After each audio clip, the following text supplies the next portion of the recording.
What's going on, everybody? And welcome to J Sports Seattle. In this video, I'm going to be previewing the Vikings game. I'm going to kind of do both a review of the Titans game and then a preview of the Vikings game in this video. So if you like the video, make sure to like, comment, subscribe, and share for more Seahawks and Seattle sports content. And without further ado, let's get on with the video. All right. So, like the video of this title is going to pretty much be the same as last one's. It's going to be another get it done game. I mean, it's what it is. The Minnesota Vikings. This is an interesting matchup.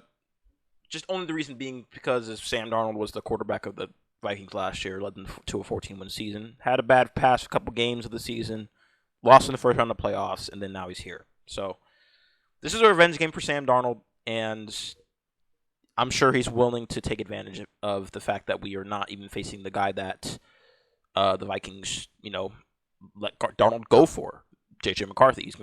He's in concussion protocol, and he will not be playing Sunday. We will be facing another quarterback. I will be getting to that in a second, but this game right here is just another you got to get it done game. I mean, these guys have been pretty. These guys have struggled all year long. They've beaten a couple good teams, but overall they've just been scrambling. I think that's really what they've just been trying to do. They've been scrambling to find something that can, that caused them to win 14 games last year in the regular season. I mean, these guys are 4-7. I'm sure I knew for a fact that the Vikings were not going to win 14 games again. I thought they were going to be in the 10 to 12 win range. Right now, it's looking like they will probably be in the 6 to 7 win range. It's not looking good for them. And J.J. McCarthy has been one of the worst quarterbacks in the league this year. Actually, no, he is the worst quarterback in the league this year if you look at the numbers. And I even saw, I'm sure you guys have seen this as well. Like that whole stat of since 2000, out of like 352 quarterbacks, J.J. McCarthy ranks 351st in EPA per play. The only quarterback he is in front of, Jamarcus Russell. So basically, this dude is entering all-time bust status.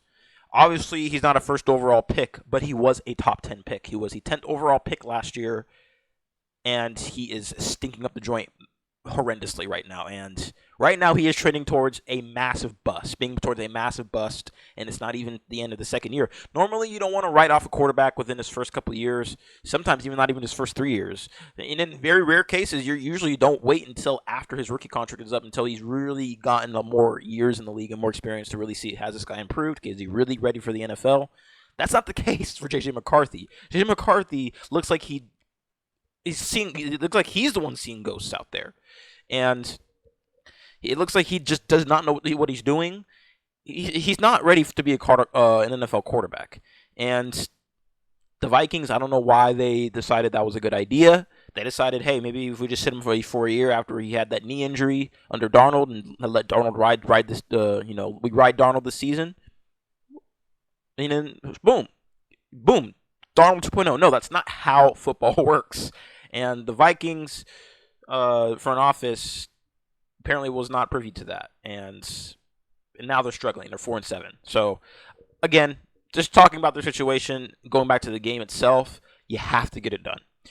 These guys are basically their season's over, pretty much, and these guys are just they're waiting to get a top 12 pick. So, you got to get it done. You got to put them out of their misery, and we have to, because right now the top of the NFC is so top heavy right now. I mean, we got Chicago, that's 9-3. Chicago Bears, guys, 9-3.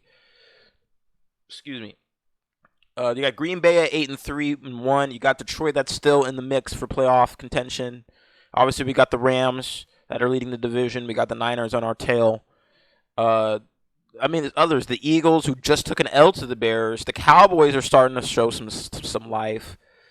And the Bucs are still in it, even though they have struggled. Basically, like, this NFC is kind of stacked this year, and we cannot be affording to lose games that we should not lose. Quick example of that is the Giants game last year. We win that Giants game, we make the playoffs, we win the division. This year hasn't been the case. The only 3 teams we've lost to are above 500 teams, and even then they were all close games. They were not blowouts. So it clearly shows that we have the ability to stay close to the good teams and even have the chance to win them. We've been beating ourselves, and we, especially against the Rams, we beat ourselves. Sam Darnold beat himself. Our defense did a great job of holding Stafford, but Sam Darnold was the one that ultimately cost us the game. But like, we're in a spot where we're winning these games that we should, and we don't have to. And I'm going into each week against these below 500 teams and expecting us to win. Last year, when we would face like the Cardinals, I'm like, man, we lost to the Giants, man. We could lose to the Cardinals.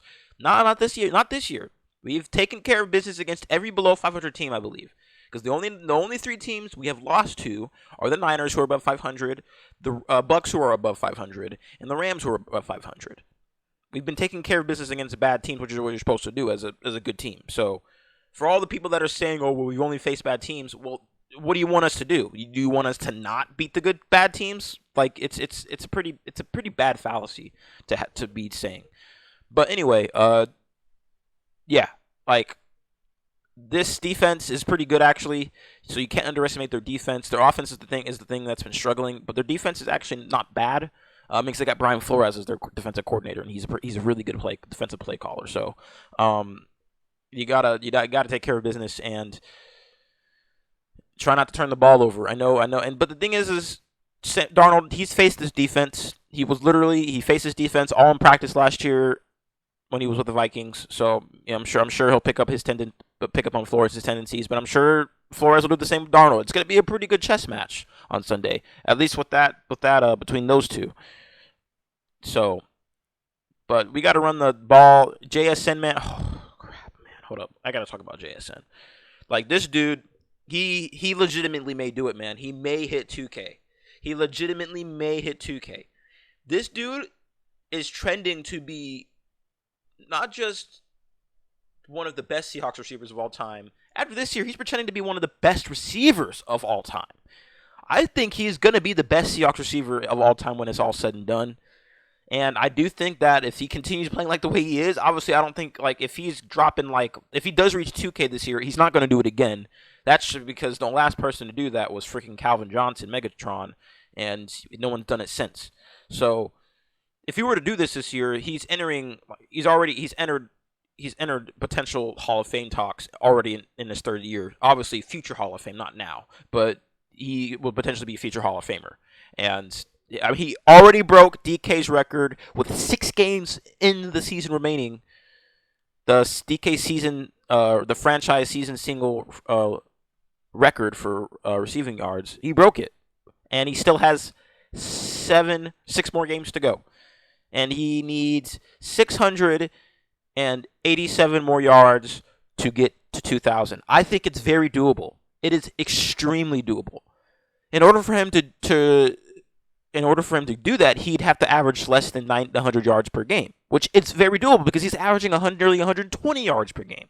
So, JSN, man, this dude, we need to give him all the money he wants. This is an event where you have to give him the bag. Whatever he asks, give it to him. If he's asking for $42 million, give him $42 million. This dude is a once-in-a-lifetime gem. Both Chris Olave and all the other OSU wide receivers that he went to school with said that he was the best guy coming out of college, and sure, oh man, he is. So we got to keep feeding him the ball because he's just wide open every time. He's unguardable. This has been established the past couple weeks. But we still have to keep the ground game going.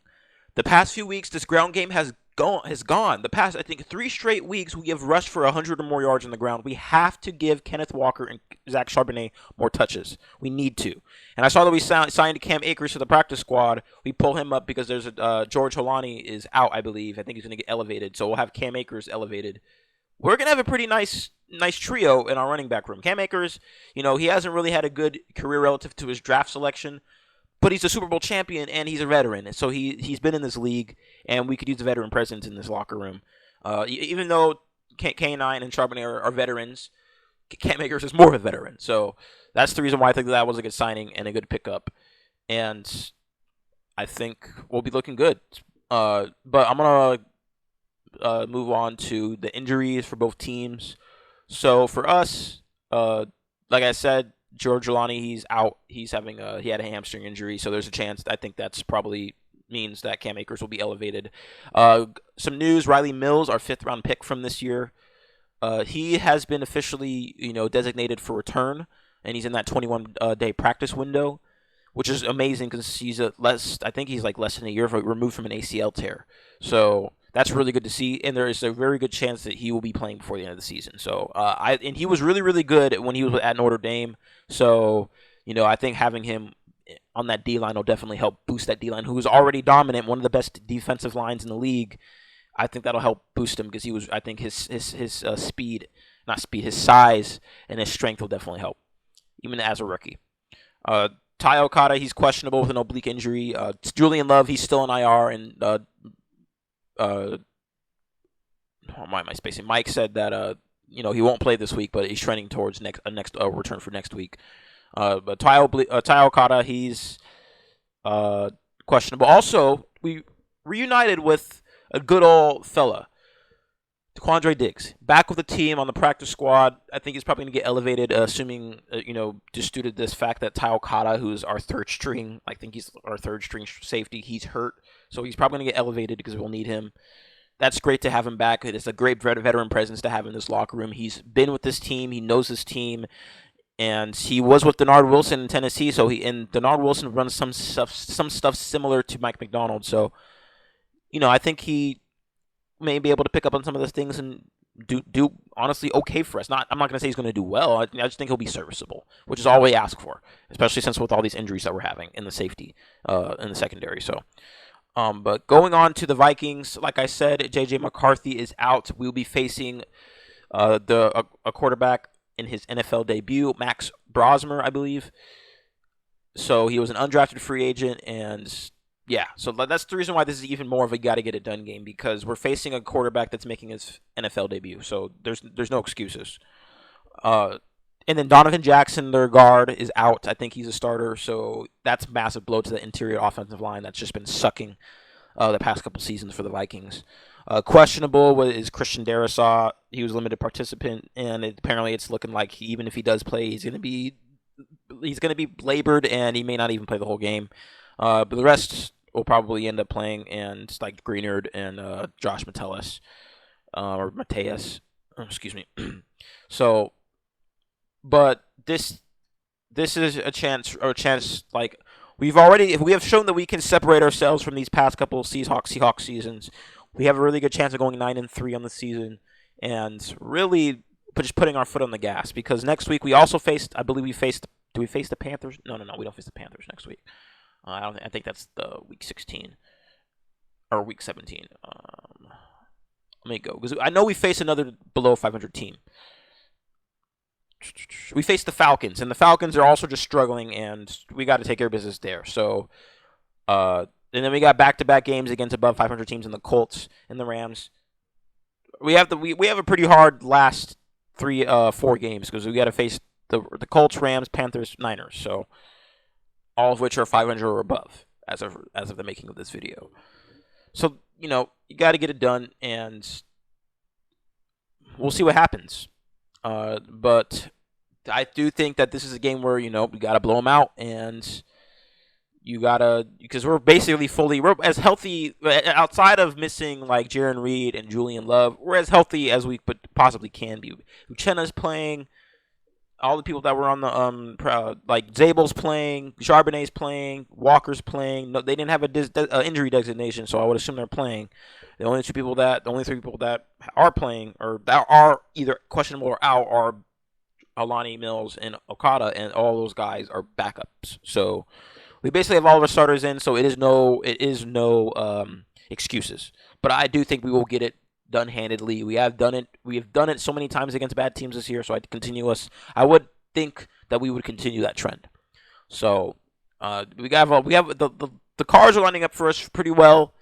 We have to keep the foot on the gas, though. I mean, by the time we enter that Rams game into at week 16, I mean, hopefully we'll be 10-3. I mean, obviously I don't want to look ahead both this game on Sunday and then against the Falcons next week, but those are both winnable games, and assuming we win those games, we're 10-3 heading into a very, very the most important game of the year. That is a game that we need to win. So yeah, so that's going to be a massive game, and I'm actually going to Seattle for some time in the next month in December. I will be going to that game against the Rams. I need to, because that is a must go to game. That is going to be it's going to be on prime time. I will be there. I will be there for sure. So that's like I've been preparing for my trip. I'm going to Florida, and after I go to Florida, I'm going directly from Florida. Oops, sorry, I just bottle fell.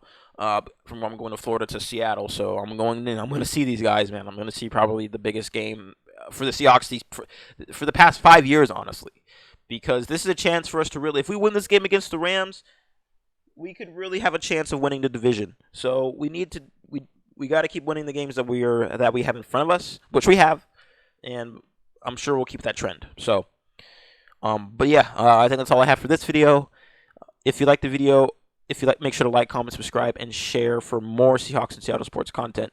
Thank you for stopping by. Have a good day, and go Hawks, go Mariners, and go Kraken.